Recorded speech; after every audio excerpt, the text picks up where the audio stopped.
So glad to have you with me today. As you know, I'm Randi Roberts, executive and career life coach, and I am all about helping you have a fulfilling career and a happy life and feel great about things and be energized about things as you're achieving your goals. And so today's very aligned with that.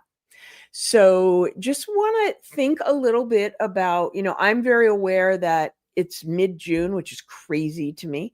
But it's a great time for us to pause. Things slow down a little bit in the summer, even if it's a very little bit. There's an opportunity for us to revisit where we are, and so that's one of the things that we're going to talk about today. And in particular, it's not just about how are you moving along towards achieving your goals. Obviously, that's always important. We're running businesses, but it's about how do you want the year to look and feel, and how are you doing along that path? And this really goes to a fundamental belief I have, which is success does not equal fulfillment. So you may be moving along with your goals really well, but how are things feeling? Are you energized by what's going on? And is your team? And so that's really what the thing that we're going to focus on today is adding to the success piece and getting to the fulfillment piece. So that's really our question. How do you want the rest of the year to look and feel? Not just what do you want to achieve, but how do you want to experience the process? So this conversation is very much about the journey as well as the destination. We tend to focus a lot on the destination. This is about the journey too, because as we're moving along, like the rest of the year is 6 months long. That's 6 months of your life. Like, let's make it really good and really productive. And I think a good analogy for that is, some of you have heard me talk about this before. My husband and I have an RV. I think it's my husband's favorite toy. And we love to go on road trips. And we do more exciting travel or exotic travel or whatever, but we just love getting in the RV, taking the dog with us, and going on road trips. And yeah, of course, we're using the GPS. We know where we're going. But I'm a little old school in this way. Like, we have a paper atlas of the whole United States. And I need to see the big picture. I need to see, like, from where we are. We have done cross-country trips. Okay, from starting off at the time it was New Jersey. Now we live in Pennsylvania. We're going all the way to, the Canadian Rockies to Vancouver, all the way down the West Coast. Like, I need to see the big picture. And then we break it down every day. And it's that kind of thinking. Where is it that we want to go? And then we can pull it back to, how do we want to feel about that today? What do we need to make happen today in order to serve that vision? So that's kind of the thought we have about all this. A good place to start is, which it may feel contrary to what I just said, but it is about revisiting our career development goals. You have those goals. How are you moving along towards those? But then don't forget the how is it feeling part. Is it feeling right? Are you feeling accomplished in that regard? Is it feeling exciting for you?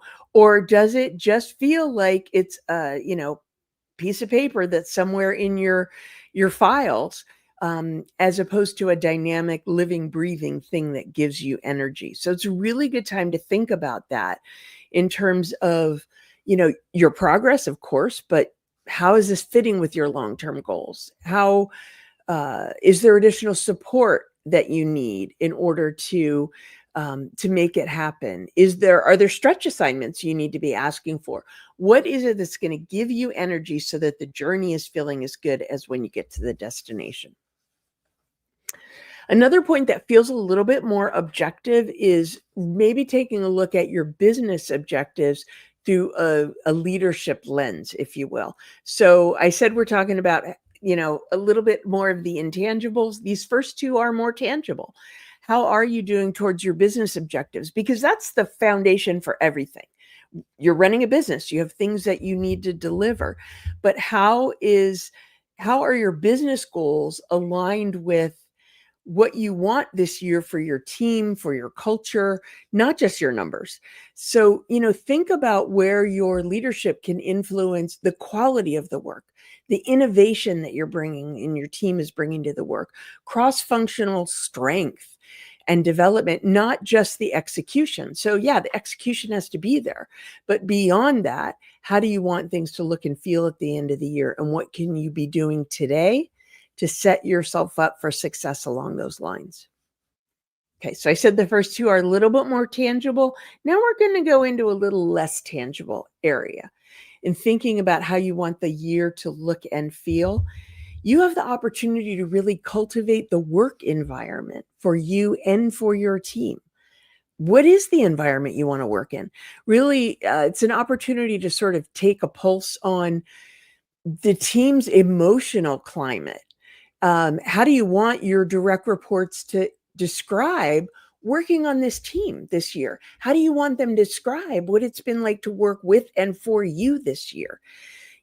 Thinking about those things really is a way to build trust, build the energy, build the culture, and all of that fuels performance. So this is not soft stuff. This is how you better accomplish the hard stuff, the objective stuff, the business deliverables. One thing to think about is you have the opportunity almost to do an audit of your calendar and see how well it matches your priorities. Are you spending your time in the places that you think makes the biggest difference, that really reflect your true commitments?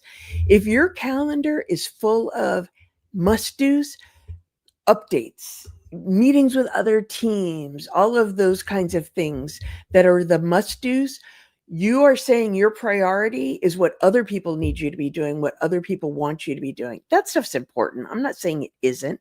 But if it's constant updates, maybe there's a better way to do it so that you can free up some space to do what you're saying really matters most. And you can think about that as a discipline that really ensures that your action is aligned and supportive of your intentions. That's really a key towards the year feeling the way you want it to feel.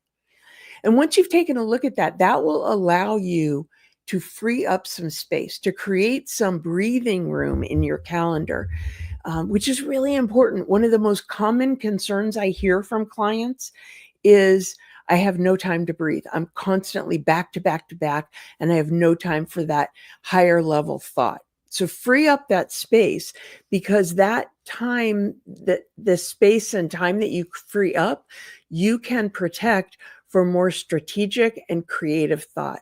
It requires time. Strategy does not flourish if everything is urgent.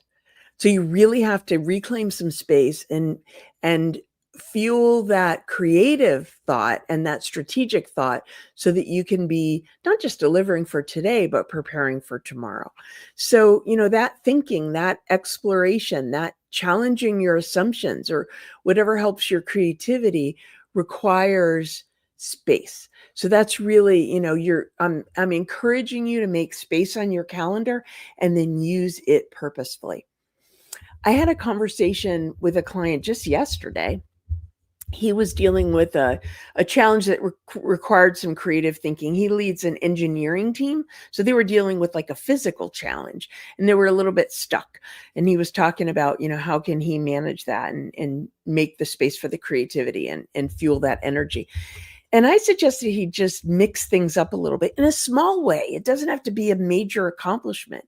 And he texted me at the end of the day and he said, "Hey, I cut out an hour early. I went and picked up my kids early from daycare. I surprised them and I took them out for ice cream." And we all had fun together. And then when I came back to the task, I had some fresh energy for it. So it doesn't have to be anything big and monumental. It can be sometimes a little thing that can give room for that creativity. So figure out what that thing is for you. I mean, ice cream's always good. Now I want ice cream, but think about what the thing is for you that you can build in today. Another thing to think about is, along those lines of reconnecting what gives you energy, reflect on what gives you momentum. Is it mentoring somebody else? Is it launching a new project? Is it collaborating with your peers? Like, what's the thing that rather than exhausting you, gives you energy? And just intentionally infuse more of that into your work week so you can stay energized, you can stay resilient, you can deliver at a higher level. You really can. So pay attention to the things that sometimes feel like soft stuff because they really help you deliver the more tangible business objectives. Another great thing to think about in terms of how you want the year to look and feel and how you want people to describe the experience of being on your team that year is make room for other people to grow. Think about who on your team is ready to step up to more responsibility and more exposure, and give them that authority, that accountability. Support them to do those things. It not just strengthens your bench, but sharing that leadership really frees you up to focus on the higher level thought, the things where you can make a bigger impact. Oftentimes, those are the things that will fuel your energy. It's good for everybody. Another thing that you can do is really define what success feels like, not just what it looks like in terms of delivering on your business. This is beyond the metrics, beyond the milestones. How do you want to feel at the end of the year? Think about it. Like, what adjectives come to mind for you? Do you want to feel proud? Do you want to feel better balanced? Do you want to feel inspired? What is it for you that you want? What do you want to set as your North Star for the end of the year? I mean, that feeling is really a powerful compass for the choices that you make now, as well as in the days and months to come. And that's really what gets you to fulfillment. You get to define what you want that to look and feel like. And that's what you're going to really feel accomplished and energized by at the end of the year. It's personal, it's individual to you. It's an opportunity to create that for yourself. We spend most of our waking hours working, which is both a fact and sort of a wake up for us. But as leaders, it's not just about shaping businesses, we're shaping the experience of work for ourselves and for others. And the second half of this year is really full of possibilities. And you can best achieve them if you just like step off autopilot, shake things up a little bit, and be purposeful about pursuing what matters most. So I really invite you, don't just set your goals, design a vision. Choose what success looks and feels like, not just what it looks like. And then lead, decide, make decisions, live aligned with that. That's how you'll finish the year not just accomplished, but also fulfilled. So now I need to take my own advice and I need to think about what shifts am I going to make for the second half of the year in order to be more fulfilled. There's always room to make more adjustments to do this better. So I'm going to do some thinking about it and I'll let you know what I come up with. And I hope you'll do the same. It would be great to hear what has impacted you, what changes you'll make, what the outcomes will be, because like I share the experience that my client had yesterday, I'd like to share the learnings that you all have with others. So let me know what's going on. Thanks. Have a great week.